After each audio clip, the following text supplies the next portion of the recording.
7 règles à respecter pour un entraînement réussi au dojo.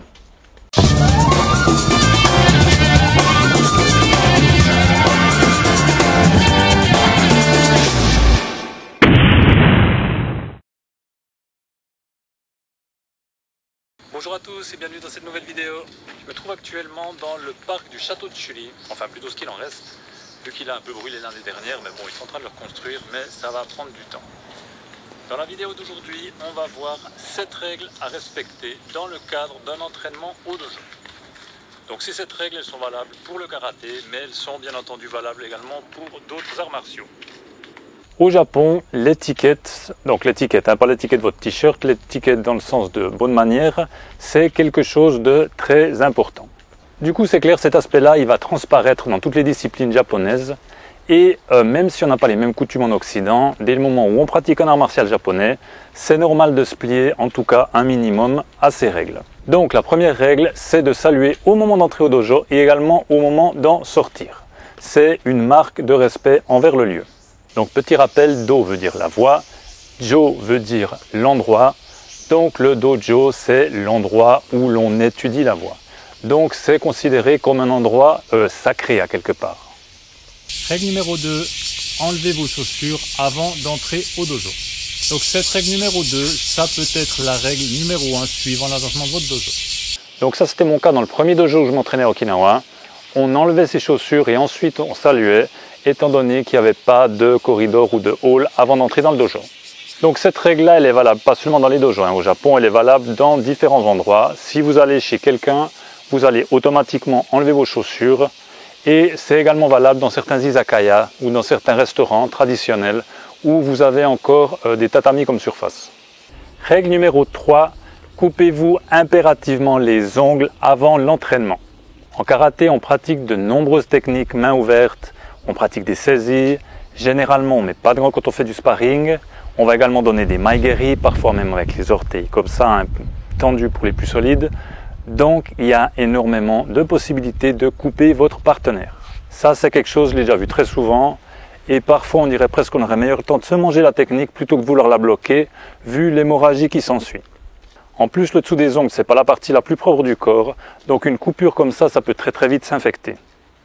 Règle numéro 4, ayez une bonne hygiène corporelle. Et ça c'est surtout valable pour les pieds. Théoriquement, si vous vous douchez quotidiennement, il ne devrait pas y avoir de problème, vous devriez avoir une odeur tout à fait supportable. Si vous travaillez style sur un chantier, vous transpirez beaucoup durant la journée, alors n'hésitez pas quand même à prendre une petite douche chez vous ou vite fait dans les vestiaires du dojo juste avant l'entraînement. Concernant les pieds, en karaté, donc on a tout le temps les pieds nus, donc si vous avez les pieds qui sentent le fromage, ça va empuantir tout le dojo. En plus, pendant l'entraînement, vous aurez peut-être à faire des blocages sur des maigeri, ou alors des exercices de stretching où le pied sera directement posé sur le karaté-gi, dans quel cas cette vieille odeur de fromage va s'incruster sur le karaté-gi. Donc merci de checker l'odeur de vos pieds avant l'entraînement et de les savonner un petit peu si nécessaire. Règle numéro 5, avoir un karaté-gi lavé et le plus propre possible. Donc cette règle numéro 5, elle rejoint un petit peu la règle numéro 4. Le but ici étant de préserver ses partenaires d'entraînement des mauvaises odeurs de transpiration ou autres. Donc ici je dis bien un karaté-gi lavé, pas besoin qu'il ait l'air complètement neuf. Ça c'est une croyance qui est relativement répandue en Occident, où les gens pensent qu'au Japon, si vous n'avez pas un karaté-gi qui a l'air parfaitement neuf, vous allez vous faire crucifier par votre sensei. Donc si vous avez un karaté-gi d'un blanc immaculé, c'est parfait, mais tôt ou tard il va commencer à s'user, ok? Normalement il va choper une couleur un petit peu grisâtre comme ça. Ça c'est normal, c'est un vêtement donc il va forcément finir par s'user et ça serait du gaspillage de jeter votre karaté-gi dès qu'il a une tache ou un trou. Et en plus ça risque de vous coûter cher. S'il a un trou, essayez de le raccommoder, s'il a une tache, essayez de l'enlever, mais il n'y a pas de miracle, l'état de votre karaté-gi va de toute façon se dégrader petit à petit, ça fait partie du jeu. Par contre, lavez-le régulièrement, si vous transpirez beaucoup, peut-être même après chaque entraînement, de manière à enlever les mauvaises odeurs de transpiration ou autres. Si vous ne le lavez pas, sortez-le au moins de votre sac dès que vous arrivez à la maison et vous le laissez sécher sur un cintre. Mais le truc de jeter son karaté-gi en boule dans un sac et de le ressortir 3 jours plus tard au prochain entraînement, ça ne le fait pas. Si vous habitez dans un endroit aussi humide qu'Okinawa, ne laissez jamais un karaté-gi mouillé dans un sac, vous allez tout de suite voir de la moisissure apparaître. Pensez également que si vous traitez bien votre karaté-gi, vous allez considérablement allonger sa durée de vie. Donc, par respect pour vos partenaires d'entraînement et dans le souci de conserver votre karaté gi le plus longtemps possible, lavez-le régulièrement. Règle numéro 6, enlevez vos bijoux. Le karaté, c'est un sport de contact, donc vous risquez de vous blesser ou de blesser vos partenaires d'entraînement si vous laissez vos bijoux ou autres ornements. Donc, collier, boucles d'oreilles, bracelets, les bagues, même les alliances, les montres, tout ça, on enlève avant le début de l'entraînement. Si vous avez des piercings, enlevez-les également. Si ce n'est pas possible, alors mettez au moins un sparadrap dessus, mais ne les laissez pas comme ça, vous risquez de vous les faire arracher et ça va faire très très mal. Enfin, 7e et dernière règle, faites toujours de votre mieux. Ça, si possible, c'est bien de l'appliquer à tous les domaines de sa vie, mais dans le cas d'un entraînement de karaté, c'est absolument indispensable. Il suffit qu'il y ait une personne qui soit démotivée dans le groupe pour que sa démotivation déteigne sur tout le groupe.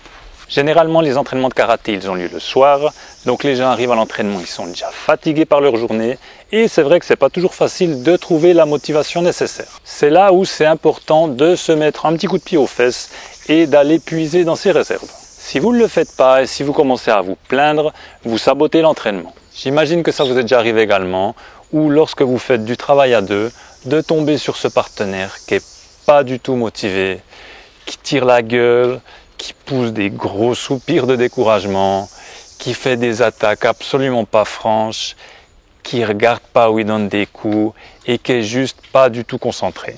Ça, je l'ai déjà vécu, je trouve que c'est extrêmement pénible et non seulement c'est pénible, mais en plus ça ne vous permet absolument pas de progresser.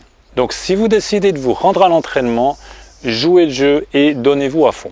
C'est clair que vous serez plus en forme certains jours que d'autres, mais ça c'est normal, on est tous à la même. Mais par respect pour les autres membres du dojo, donnez-vous de la peine, faites de votre mieux avec l'énergie qui vous reste et faites preuve de combativité, ok? C'est quand même ce qu'on attend d'un karatéka digne de ce nom. Voilà, c'est tout pour cette vidéo, j'espère qu'elle vous a plu. Si c'est le cas, n'hésitez pas à la liker, à la partager et à vous abonner à ma chaîne si ce n'est pas déjà fait.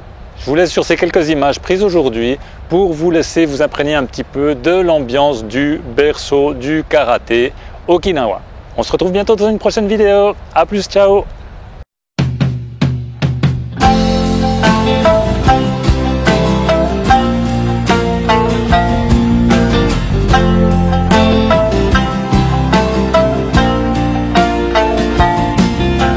僕が生まれたこの島の空を僕はどれくらい知ってるんだろう。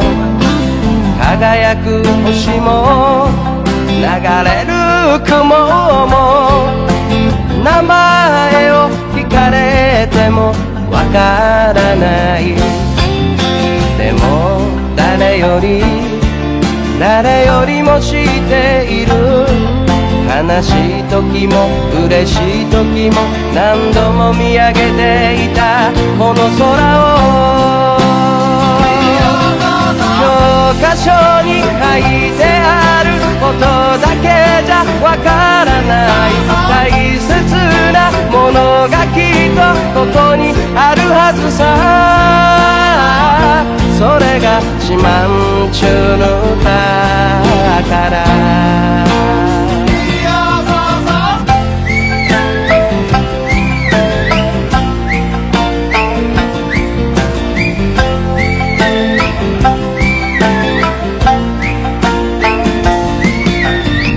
僕が生まれたこの島の海を